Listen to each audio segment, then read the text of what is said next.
Hello बच्चों, let's see. The question says an atom of element E contains 3 protons, 3 electrons and 4 neutrons. What is its atomic number? What is its mass number? Write the electronic configuration of element E. State whether element E is a metal or non-metal. Why? What type of ion, cation or anion will be formed by an atom of element E? Why? Write the symbol of the ion formed by an atom of element E. What could element X be? अब देखिए बच्चों, यहाँ पे इस question का जो की concept work करेगा वो क्या है।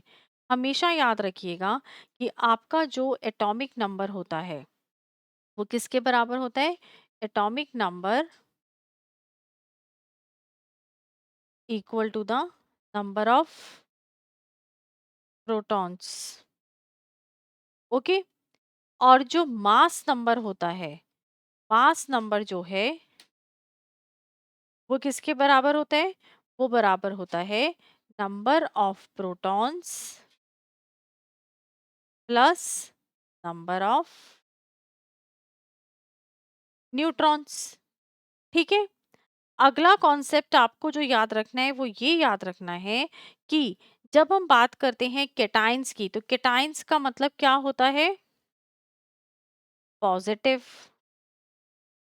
आयन। और पॉजिटिव आयन कब बनता है?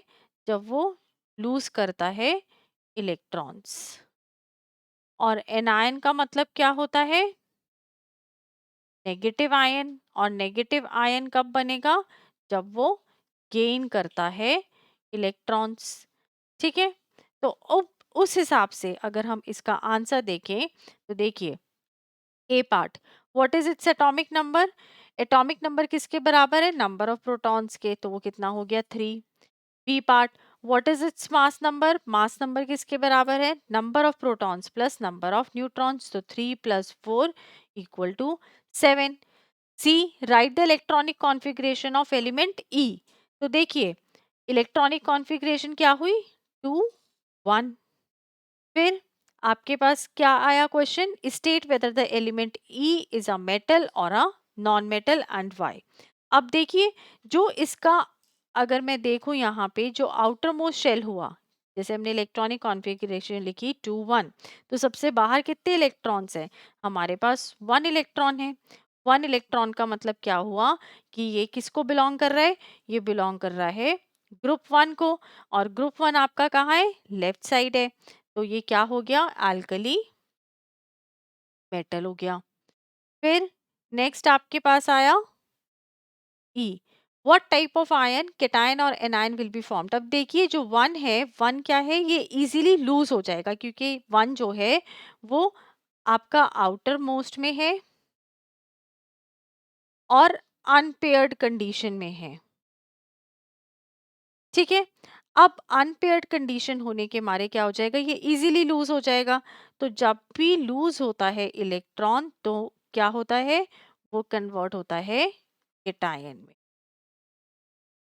फिर आपके पास नेक्स्ट आ गया एफ।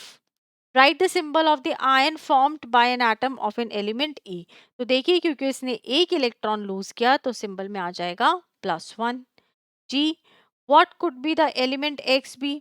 तो देखिए, एटॉमिक नंबर हमें पता है कि 3 है और 3 एटॉमिक नंबर होता है लिथियम का। तो एलिमेंट आपका हो गया lithium. Hope this is the most suitable answer for this question. Thank you, all the best.